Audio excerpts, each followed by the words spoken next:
Masquera saying in Zimbabwe, welcome to our channel, Zim Confessions and Tips Secrets. Kana karike kuchanga kako ya paneno channel.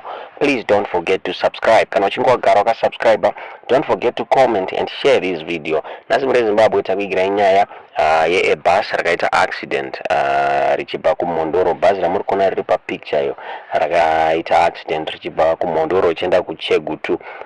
Bus rashoka vanhu vakawanda pa social media, vanhu vacomment vachitaura vachiti bus chii chakanyatsoitika kuti accident iitike. Vanhu vakaunda chema vachiti mabhasis ma-AVM mabhazi akudhara akura achazi fit for the road. Fortunately hapana akafa ake pa-accident iyi. Pane video ratakuvigira ratoda kuti muone mushure mekunge bhazi raita accident. Motidza murifunga pamusoro penyaya yekuti bhazi rari fit for the road here kana kuti muchijajawo from zvamunenge muchiona pa-accident iyi muri Zimbabwe. Kuona video motidza murifunga mu-comment section.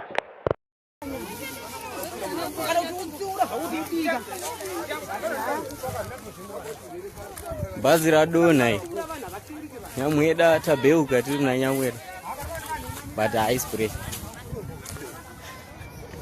tiri vano inyasha hatosvika vatiri kuenda hatosvika tabeuka bhazi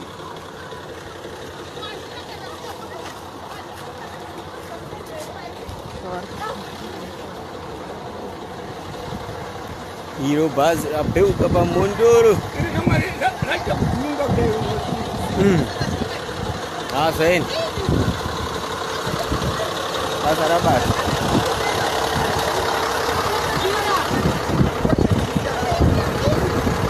ngatidzoreka mari dzedu tikwire bhazi tiende kwara.